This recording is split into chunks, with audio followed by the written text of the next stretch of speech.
Where We Live on Connecticut Public Radio. I'm Lucy Nalpathanchel. Stamford is Connecticut's second largest city and is an economic engine for the state. It's also getting attention for who's running to be Stamford's next mayor. One candidate is a baseball celebrity, a hometown son, and restaurant owner, Bobby Valentine, who's running unaffiliated. The other is a woman who represents Stamford in the Connecticut General Assembly. Democrat Caroline Simmons beat incumbent mayor David Martin in the primary. She's been a state lawmaker since 2014, and she's worked for the U.S. Department of Homeland Security. Today, Where We Live, Simmons joins us to talk about why she's running. Stamford residents, what questions do you have for her? Here's the number, 888-720-9677. That's 888-720-WNPR. Share a question or comment on our Facebook page or find us on Twitter at Where We Live. Representative Caroline Simmons joins us now on Zoom. Welcome to the show. Thank you, Lucy. Great to be with you today. So I mentioned, I think you've had 2 terms now in the Connecticut General Assembly. And so why run for Stamford mayor? So I've loved my work up in Hartford, advocating for the people of Stamford in the state legislature. And right now we're at a critical moment in our city as we come out of this pandemic. So many people are struggling, and we need to make sure that we're not leaving those who are hit hardest behind, and that we're doing everything we can to help our city recover from this pandemic and help people who are struggling. And I want to bring a new vision as mayor to the city and bring my 12 years of federal and state government experience to help our city recover and to help improve our infrastructure, our schools, our economy, and make our city a more affordable, equitable, and inclusive place for residents. Take us back to that moment where you thought, this is what I want to do and why. A little bit more about that spark. Sure. Well, for me, it actually started in high school. I was in 10th grade when my principal informed us. I was sitting in history when the 9/11 attacks happened, and I was devastated like so many of us. And that was really the first moment where I felt a call to action to want to serve our country in some way. And I was so inspired by the way our country came together, the brave firefighters and first responders, and how our country really unified. And that led me to want to work in Homeland Security and international affairs, and then to work back in the state legislature to try to make a difference in Connecticut. And now we're at a similar moment with this pandemic. It's a once in a century crisis. We've lost so many lives. People have lost their jobs. People are struggling to afford their rent and mortgage. And it's another one of those moments where I feel a call to action to want to give back to a city that has given me and my family so much. My 2 boys were born here. My husband proposed to me here. This is a city that has given me so many blessings, and I want to do everything I can to help our city at this moment in time. And I think, we're now the second largest city in Connecticut. We have such an opportune moment to help take our city to the next level and really be that shining city in our state. So you feel like you can make a more direct impact in the mayor's office? I do. It's been so rewarding to get to serve as a state representative, and we've made so much progress passing legislation to help working families and to help make healthcare more affordable, to help reduce gun violence, to help small businesses, and to really work out on a statewide level, which has been rewarding. But what appeals to me about mayor is, as you said, the impact you can have on a wide scale in our city and the ability to launch innovative initiatives. They say that cities are innovation labs where you can really test out policies to help people and effectuate change in people's lives. And I think also what's appealing is you really get to touch people's lives directly. So often when my constituents come to me with a problem, it's really a local issue on their street or at their school. And what appeals to me is that as mayor, you can have the ability to help shape people's lives directly and help fix problems that appear locally in our community. There was another longtime mayor of Stamford who would become mayor, or with governor rather. And so is this something that, when you think about your path, like one day you aspire to be the governor of our state, Representative Simmons? So yes, he had a great mayor in Dan Malloy, and who was a great governor as well. For me, I'm focused on these next 4 years, doing everything we can to help our city recover and to being the best mayor that I can to help make Stamford more affordable, equitable, and inclusive place. So that's where I'm focused right now.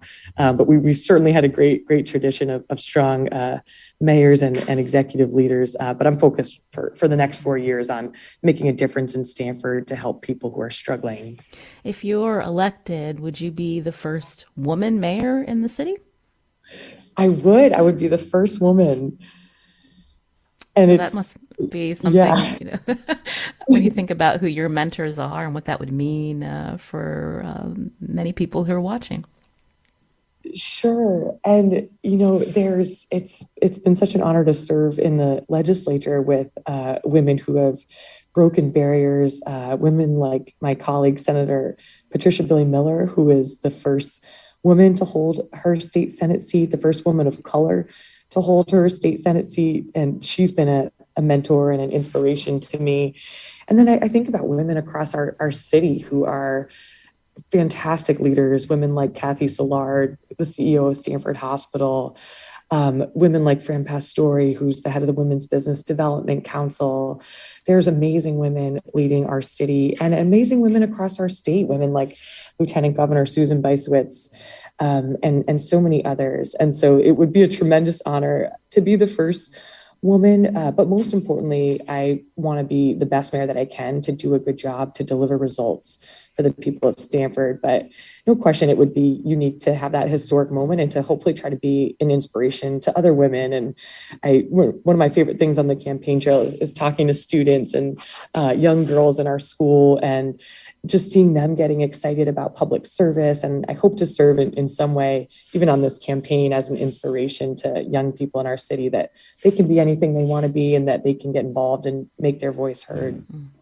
So let's talk about the issues before Stamford. And for our listeners, especially if you're a Stamford resident, if you have questions for Representative Caroline Simmons, who's running to be your next mayor, here's the number, 888-720-9677. That's 888-720-9677. Share a comment on our Facebook page or find us on Twitter @WhereWeLive. So I watched that debate that the Prometheum Foundation put on the other night, and they talked about what each candidate's priorities would be. So if you're elected, what are some of the top two things you want to tackle for the city of Stamford? Sure. The top two priorities are fixing our infrastructure and investing in our schools. We all know that our infrastructure in Connecticut is aging and deteriorating. And in Stamford, 60% of our roads and bridges are structurally deficient. And many of our school facilities, our train station are in dire need of repair. But I think we're at an opportune moment right now with the federal infrastructure package, hopefully passing Congress.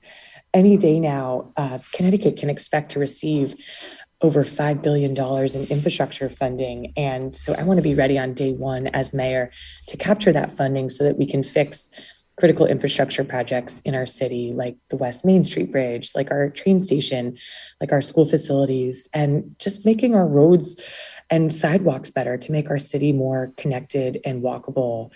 I think with infrastructure too, we also need to think about making our infrastructure more resilient for the future. We're a coastal city with rising sea levels. And as we saw with Hurricane Ida, the damage that flooding did to our residents, we need to make sure we're building our resilience as a city to mitigate the adverse effects of climate change. And then secondly, on schools, education is so important to our community. We have an amazing school system and talented teachers and students. And I want to do everything I can as mayor to be a champion for our schools, to help fix our facilities. First and foremost, there's been mold and air quality issues in our facilities and portable buildings that students are learning in. And I want to make sure we're getting the funding from Hartford to give our students and teachers facilities they deserve, and also helping our students make up for lost time in the classroom. This has been a really challenging year for our students, and many of them are falling behind on literacy and math and struggling with mental health issues. And so I see my role as mayor as working with the Board of Ed and superintendent and being a champion for our schools to get more resources to support our students who are struggling right now. I definitely want to hear more about your plans and ideas for improving schools as well as a climate plan for Stamford. But I want to take a quick call now. Again, listeners can join us 888-720-9677. That's 888-720-9677 if you want to ask a question of Representative Caroline Simmons, who's running for Stamford mayor. Bianca's calling in from Stamford. Bianca, what's your question? Hi, good morning.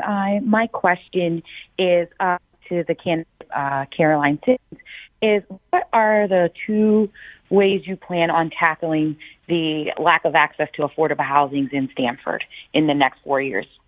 Thank you. Thanks, Bianca, for that question. This is a really important issue for our city because as we're growing so rapidly, we're becoming increasingly expensive for Stamford residents and pricing so many people out, whether it's senior citizens who are struggling to retire on a fixed income in Stamford, or working families working multiple jobs, struggling to afford their rent or mortgage, or recent college grads who we want to be able to move, attract here to work in our city who struggle to afford rent. So as mayor, prioritizing affordable housing is essential. And a couple plans I have on that are first, increasing the supply of affordable rental units. We're currently short approximately 5,000 affordable rental units in Stamford.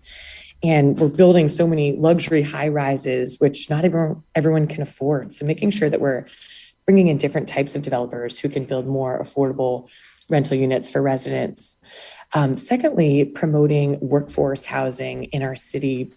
Much of our workforce, ranging from our teachers to our nurses and our firefighters, can't afford to live here and commute from other towns. And so I want to make sure we're prioritizing programs that support workforce housing. And one way we can do this is to utilize city-owned land and provide subsidies to make that housing more affordable. And then thirdly, I want to help individuals that want to transition from renting to home ownership if they want to. And one of the biggest barriers we know is affording a down payment on your first home. So doing everything we can to provide low interest down payment loan assistance programs, and also bringing in more affordable home ownership and condo ownership opportunities. And then overall, with rising inflation and the rising cost of living, we need to be cognizant of rising property taxes. And this year I've called for a delay in the reval. I've also worked on plans that would work to reduce our budget and find efficiencies, and work to get more state funding for education so that we can reduce that burden on our local property taxpayers. We're going to take some more calls from Stamford listeners in just a couple of minutes, but I wanted to talk to you more about when we hear lawmakers mention affordable housing. So what does it mean to have affordable housing in Stamford when you think about how close you are to New York City, and just the idea that so many people have been moving to your city? So what exactly is affordable? Right. So affordable housing is housing that is safe, stable, and secure, and also accessible and within your income. So right now, 30% of our city is rent constrained, meaning they're spending over 30%, in some cases over 50% of their income on housing. And that means that families are struggling to make choices between being able to afford food or diapers or healthcare costs or educational programs. So we want to make sure that we're helping families be able to access housing where they're spending less than 30% of their income on housing so that they can afford other basic necessities. We also know that housing is linked to mental health and anxiety and stressors.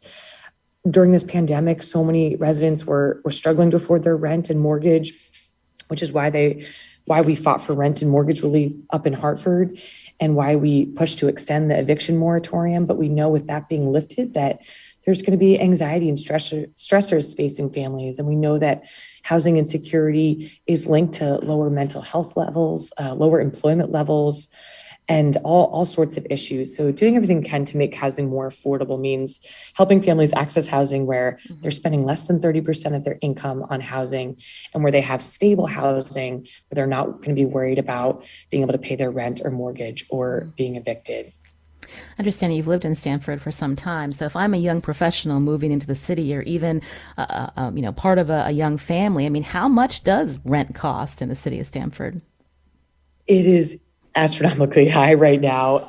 If you're renting down in Harbor Point, the rent for one bedroom can be upwards of $4,500. There are studios and one bedrooms available between the 3,000 to 4,000 range. Some of our great affordable housing programs like Charter Oak Communities offer apartments. We were just visiting them yesterday in the 2,200 range.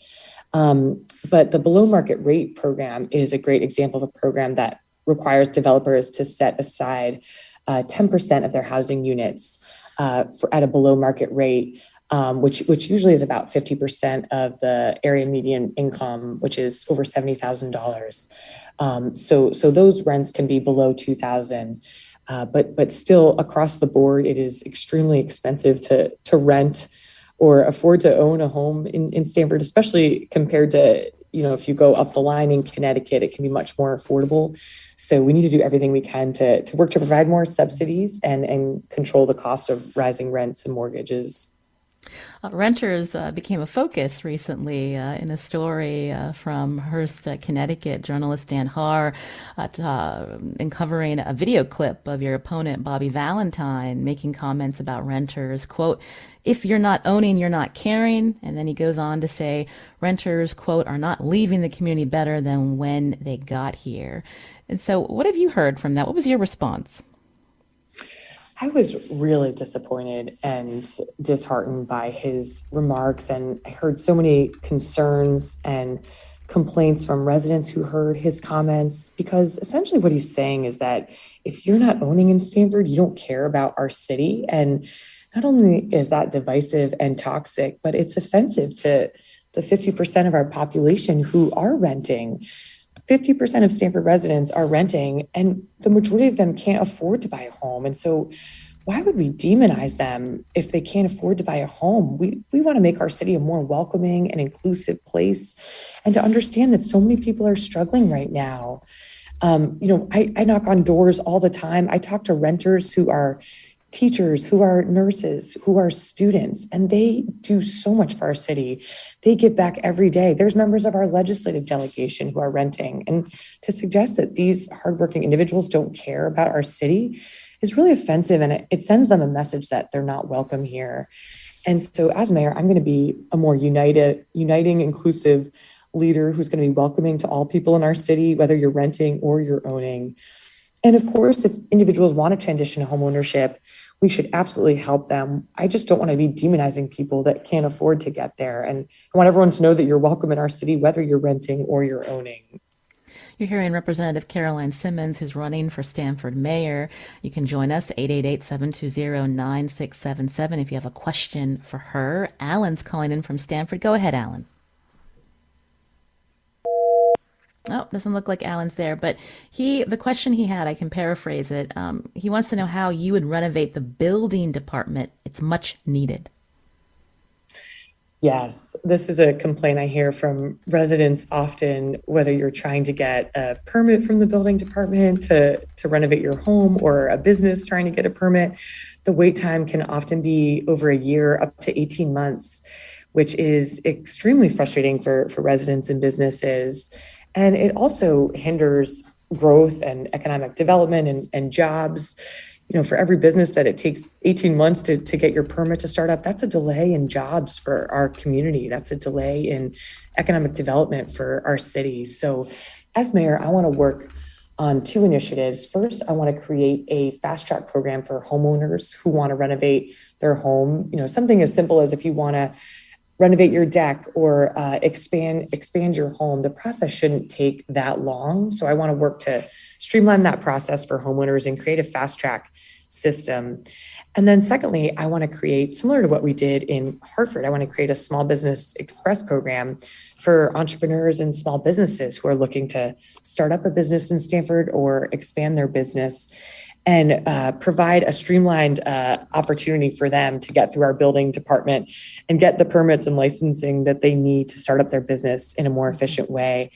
And I think it really comes down to setting that goal and vision and then holding employees accountable and also giving them the tools and resources to accomplish that. So it might mean ensuring individuals are trained, ensuring that we're properly communicating with residents the process. It might mean better utilizing technology to speed up the process. For example, right now, our city has dozens of different softwares that we're using. And so working to consolidate softwares to ensure that we're better delivering services to residents will be a priority of my administration. We need to take a quick break, and if you're on hold, just keep holding. We're going to take your calls right after with Representative Caroline Simmons, who's running for Stamford Mayor. The number 888-720-9677, or find us on Facebook and Twitter at Where We Live.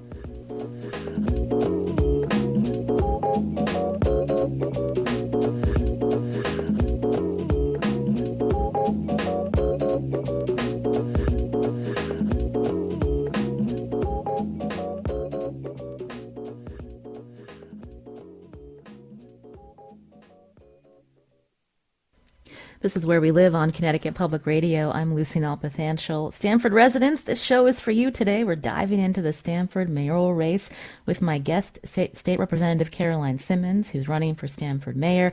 What questions do you have for her? What issues matter to you? Join us, 888-720-9677. That's 888-720-WNPR. Or find us on Facebook and Twitter at Where We Live. This note, unaffiliated candidate Bobby Valentine's campaign has confirmed he'll be on the show next Wednesday. That's October 27th. Cyril's calling in with a question for Representative Simmons. Cyril, go ahead. Hi, Caroline. First of all, thank you for taking the time to talk to us. I had two questions for you. One was, what are you planning on doing on our infrastructure? That means the roads, all the potholes, and all that mess in Stamford. Number one. And number two, how do we get to see you more often and talk to you? Where do you appear? When do you appear? Sure. Thank you for those questions and for tuning in today. First, on infrastructure, fixing our infrastructure is one of the most pressing challenges our city faces. And day one, I'm going to be meeting with our transportation and engineering departments to have a list of shovel-ready projects that we can submit to the state and the federal government to try to capture funding from the federal infrastructure package that is going to be coming down to states any day now. My top priorities with respect to infrastructure are going to be fixing our roads, renovating our existing sidewalks, and also building new sidewalks to make our city more connected and walkable. Also fixing bridges like the West Main Street Bridge, which is a public safety hazard and preventing a connection between the West Side and downtown. Also coming up with a plan to fix our aging train station and the old parking garage at Stamford train station. And then fixing our school facilities. The infrastructure of our schools is essential to giving students and teachers buildings that they deserve so that they can focus on learning and not be worried about their public health. And key for that is working with Hartford through the school construction grant process, working with our delegation on securing bonding to fix and renovate our schools. And then secondly, to your question, how can you find me? Definitely, I always love connecting with constituents as state representative. I prioritize doing monthly coffees with Caroline and town halls. And I plan to do those as mayor. So stay tuned. We will be doing town hall meetings. We will be having live stream updates virtually. I will also be conducting regular surveys to constituents, as well as doing neighborhood walks and mayor's nights out. You probably remember they used to have the mayor's night out program where the mayor would do events in different neighborhoods every month. And so I want to bring those back so that I make sure I'm not only being transparent and communicating with residents, but also I would love to hear from all of you about how we can better serve you. So stay tuned, and I look forward to seeing you out in the community soon.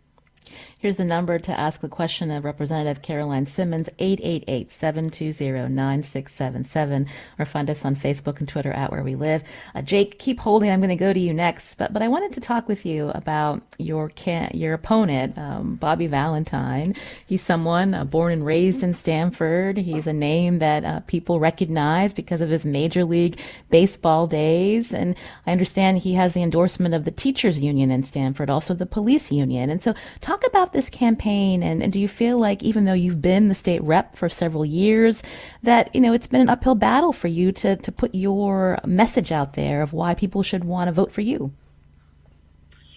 So we are honored. We've been working to build a wide coalition of support in Stamford.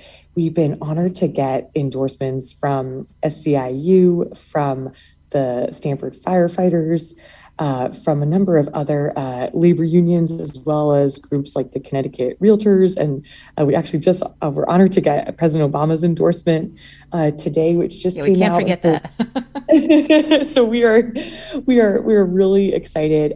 No question, though, it is a competitive race, and we are working tirelessly to connect with voters, to get voters engaged in this election. This election is so important for the future of Stamford. This election will determine the future of our kids' education, future of our environment, the future of our infrastructure. And so we are, as you said, we're up against a well-known celebrity. So we are working tirelessly at the grassroots level to connect with voters, to get out the vote, and to get our message out. And I've been grateful for the widespread support we've received, and we are delighted to have received the endorsements that we've received, and looking forward to continuing to get out the vote in the next 10 days before November 2nd. Jake is calling in from Stamford. Jake, go ahead. Hi. So we've talked a lot about infrastructure so far this hour, and Representative Simmons mentioned pedestrian infrastructure, which is wonderful, but I'm wondering if she has any thoughts about bicycle infrastructure in Stamford, which is currently almost non-existent. Yes, thank you for mentioning that. And I definitely want to make our city more bike friendly as well. My husband's a biker, and I hear from him and other residents all the time about how dangerous it can be to bike in Stamford. So we definitely need to make investments in this. As state representative, we've worked to secure more funding to add bike lanes on High Ridge Road, and to study how we could better expand bike lanes on both Long Ridge and High Ridge. I think the key is it's really difficult to bike across our city right now because our city is very siloed and not connected. And so my goal would be to allow bikers to have one connected lane where they can bike all the way down from North Stamford all the way down to the south end without fearing for their safety. So making that more connected. There's also going to be funding coming from our federal infrastructure package on this, both for pedestrians and bikers, that we can seek to capitalize on. And then I also think we can invest in having more city bike opportunities for residents, the way that New York City and Washington, D.C. have city bikes, where if you get off at our train station, there would be a bike stand right there where you can access a bike and bike anywhere you want in our city. And so these are all initiatives that I want to work on to make our city more bike friendly, more connected, and also to help reduce traffic and improve quality of life. It is a life or death issue when you look at the statistics nationwide, the number of pedestrians, bicyclists killed because of car crashes. And when you think about Stamford, a lot of people mention the congestion. Absolutely. It is so dangerous. And we've had pedestrian deaths in Stamford that have been tragic. And we have worked in the legislature, we have worked to pass bills to enhance pedestrian safety, things like making sure that drivers are looking before they're turning in a crosswalk and making sure we increase the fine for that, making sure that we're getting more funding to make our crossings safer, making sure that we're working with our police to enforce, to crack down on speeding. There's a number of cars that speed through our city, and it's a really dangerous city to walk around in. And so absolutely, we need to continue to make investments in pedestrian safety and to work to reduce pedestrian fatalities. We're going to take some more calls for Representative Caroline Simmons. If you're a Stamford resident, a big mayoral race coming up. Here's the number, 888-720-9677. That's 888-720-9677. Vivian's calling in from Stamford. Go ahead, Vivian. Yes. Good morning, candidate Caroline. Yeah, thank you for my call. My question is very specific in terms of people who currently own the housing voucher. In my case, I currently own a voucher for the Section 8 program. And but it's actually has been very difficult for me to look into a unit that will actually allow me the flexibility to live in one of these places that are really, the prices went up, right? So because of the voucher actually got down so much. To give you an example, the voucher was $1,800 just about 2 years ago. Now it's gone down to $1,600 for one-bedroom units.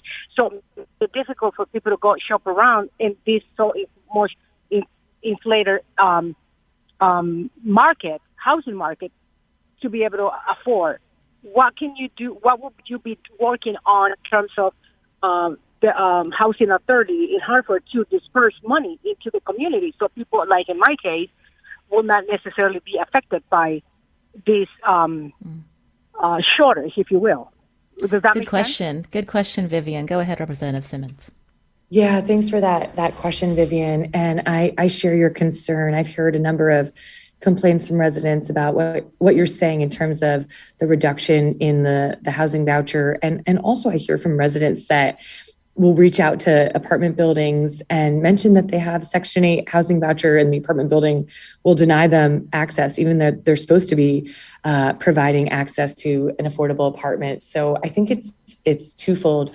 First, with respect to the value of the voucher, the housing voucher program is really one of the federal government's most important programs for assisting low-income families. And so working with our federal delegation to work to expand the value of the voucher and to look at modifying who is eligible. Currently, families' income cannot exceed 50% of the median income for the city to be eligible. And given the high cost of living in Stamford, I think that's something we could look at.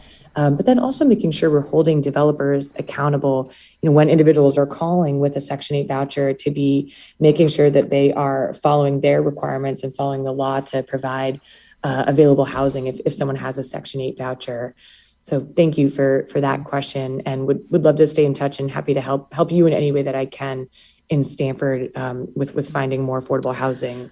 So we'll jot down Vivian's number and we'll send that to your staff, Representative Simmons. Thank you, Vivian, for your call.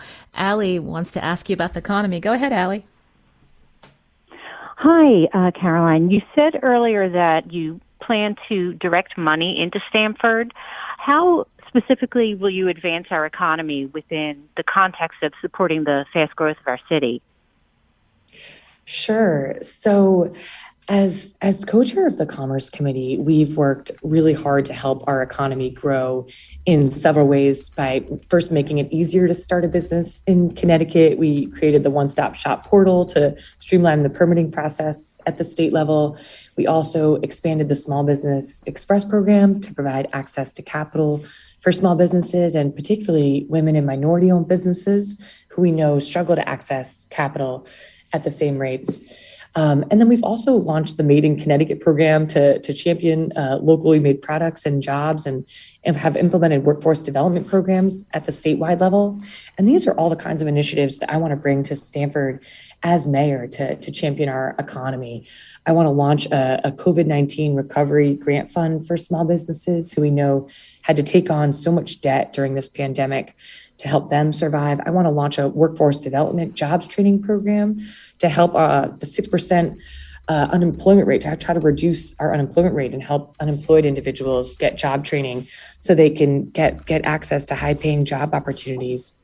And then thirdly, I want to make it easier to start a business in Stamford. Right now, we have a 30% commercial vacancy rate, and there's an enormous opportunity to not only proactively recruit new businesses to our city, but also to help our local entrepreneurs and small businesses to start up in our city and to grow and expand. And that goes back to the question of the building department and making that process easier to get a permit, to making sure there's access to capital and affordable space for businesses. So these are all initiatives I want to bring to our city to help our economy. We just have a couple of minutes left, and Representative Simmons, I wanted to go back to the schools question and funding. I mean, infrastructure is important, but when I think about the educational cost sharing formula, something your opponent said the other day during that debate that the school system in Stamford gets the same amount as a small town, I believe, on the eastern part of our state. Is that true? And in your work as a state representative, like what more could you have done to help with that issue? Sure. So you're right. Education cost sharing formula is essential funding that we get for our schools. And it's based on a formula that for too long was heavily reliant on a city's grand list. And because Stamford has the second highest grand list in the state, we unfortunately were not getting the amount of funding we received. And so since I started as state representative, me and my colleagues in the delegation have worked hard to revise the formula to reduce the amount of weight that grand list has in that formula and to really try to link the distribution of education cost sharing to student need. And right now we have significant needs in Stamford. Over 50% of our students are eligible for free and reduced lunch, and we have a growing English language learner population. And so we've worked to secure consistent increases in ECS funding for the past 7 years. We've also worked to secure over $3 million for Wright Tech High School in Stamford, $65 million in bonding to create the new Strawberry Hill School to alleviate overcrowding in our schools, as well as $2 million for early childhood in Stamford. And I want to continue to work with the delegation as mayor to build on these successes and to continue to be a champion for our schools and to secure more funding so that we're getting our fair share. And last question, you mentioned climate briefly earlier, the importance of resiliency. I believe you've also called for Stamford to be carbon neutral by 2030. How are you going to get there? Yes. So this is one of my goals, is to make our city and our school buildings carbon neutral. And this is something we have an obligation as the second largest city in Connecticut. We have to do our part to be good stewards of our environment and reduce our carbon footprint. We know that cities globally are responsible for 85% of carbon emissions. And so as mayor, I want to be a leader who's setting an example and who's working to reduce our carbon footprint. So in my first 100 days, I want to issue an RFP to solarize our rooftops, both on our municipal buildings and our school buildings. We're one of the few school districts in the state that doesn't have solar on our rooftops. And so this is one key way to reduce our carbon footprint and to protect our environment, and also to save taxpayers some money on our energy bills. Secondly, I want to transition our city fleet as well as our school bus fleet to electrical vehicles. This will help save our city on vehicle maintenance costs, and it will also protect our environment and protect public health. We don't want our students standing behind, breathing in fuel exhaust. And there's funding coming down from the federal infrastructure package for this. So those are some examples of initiatives. And then, of course, working with the private sector and residential homeowners to work to expand renewable energy and to do everything we can to reduce our carbon footprint as a city. Somehow we've run out of time. It's been a pleasure to hear from you, State Representative Caroline Simmons, and thanks to all the Stamford callers who asked some great questions. Good luck to you. Thank you so much for having me. Great connecting with you today. This is Where We Live on Connecticut Public Radio. I'm Lucy Nalpathanchel. Up next, we get analysis from a reporter at the Stamford Advocate who's been covering this very interesting campaign. You can join us too. Find us on Facebook and Twitter at Where We Live.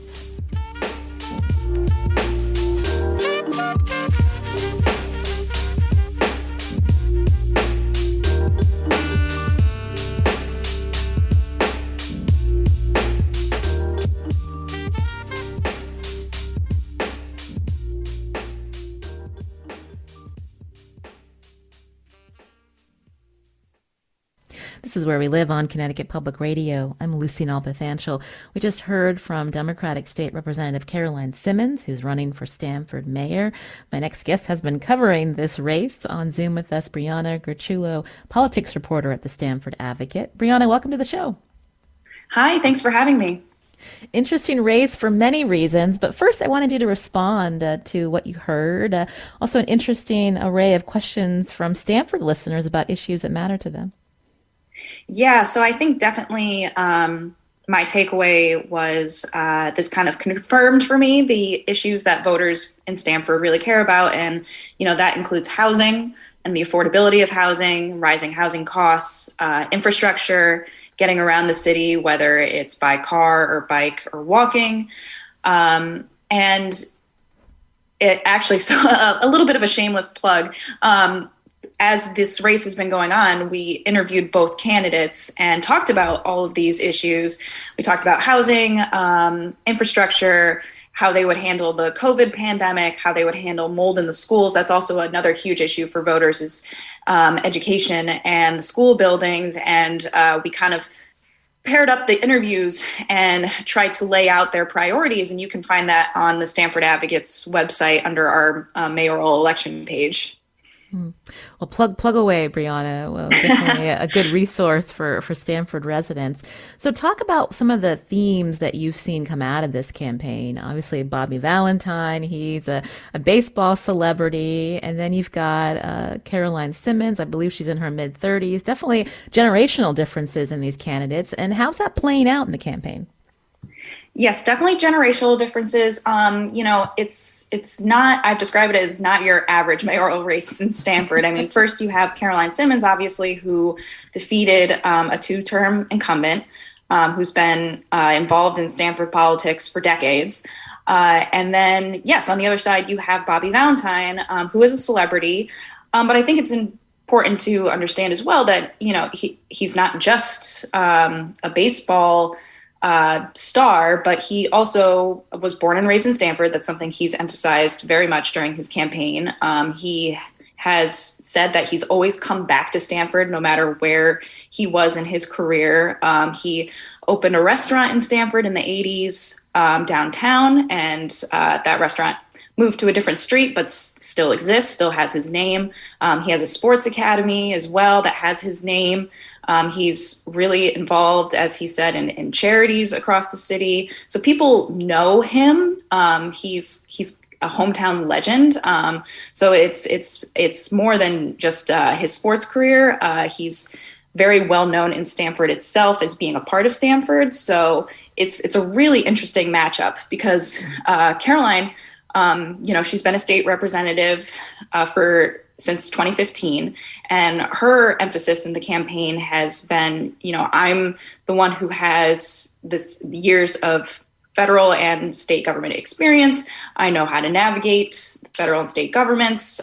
She thinks that she's a person who can bring more funding from both the federal and state government to Stamford. So it's two very different pitches from the two candidates. But at the end of the day, they actually...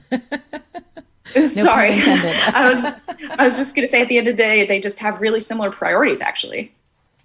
So when I brought up the endorsements, the police union, the teachers union endorsing Bobby Valentine, Representative Simmons mentioned she's been endorsed by Barack Obama. But in terms of what that means and how this is playing out on the streets of Stamford, to have these unions supporting Bobby Valentine, will that hurt her? I think it's definitely significant that he's gotten those endorsements from the teachers union, from the police union. Caroline can also say that she's gotten endorsements from the firefighters union. I believe she's gotten endorsements from a number of other unions. I'm not sure if they are on the state or local level or both. I would have to check the list. But I definitely think that it was significant that Bobby got the police and teachers. And also for the teachers' endorsements specifically, I talked to the president of the union, and she said, to the best of her knowledge, this is the first time that the union has endorsed a candidate for mayor. Typically, they endorse candidates for the Board of Education, and usually they've stayed out of the mayoral race. But because of the pandemic and all the issues it presented to teachers, they decided that this was a year they wanted to endorse a mayoral candidate, and they ultimately picked Bobby. So, I think it's going to be, we'll find out on November 2nd, right? Right. Exactly. Well, you mentioned this is not the usual mayoral race. Let's talk about the money and who's contributing. Some other celebrities, right? That's true. That's true. Both candidates have raised a significant chunk of change, hundreds of thousands of dollars each. And, they emphasize that they have a lot of contributions from Stamford residents. It's overall, I think, hundreds and hundreds of contributors. But yes, some interesting contributions. Some high profile celebrity names have popped up in both of their filings. For Caroline, in the most recent filings, she got some contributions from some actors, Michael Douglas, Bette Midler, Rita Wilson. And for Bobby, last quarter, he got some contributions from some other recognizable names, more in the politics realm, former President George Bush. So now we've had both presidents kind of weigh in on this race, former President Bush and former President Obama. And Bobby also got contributions from, one contribution from Linda McMahon, who obviously was the former CEO of WWE, which is based in Stamford. I think they crossed paths kind of at Sacred Heart University because Bobby used to be executive director there. And she was on the board of trustees. And then, of course, she was in President Trump's administration for part of his presidency, Small Business Administration, and, of course, also ran for the Senate. And also, Bobby received a contribution from Anthony Scaramucci, who was the former brief White House communications director, and Bobby's described as a friend. Interesting. We just have a couple of minutes left. How would you describe this campaign? Has it been civil? I watched that debate the other day, and it seemed a little contentious at times. Obviously that debate happening right after that video went out on social media of Bobby Valentine talking about renters. Do you think that hurt him? I think the debate is I'm sorry. I guess the race is getting more intense now as we're coming down to the final stretch. I think the debate for Prometheum was the first, that was probably the most contentious exchange that I've seen between the two of them so far. And as for the video, again, I'm not sure. We'll find out on November 2nd. But that did come up during the debate. And Bobby's response was kind of that he was trying to make the point more generally that he thinks the city needs to incentivize builders to build more properties that can be owned at an affordable price point. It's up to voters to decide in the end what they think.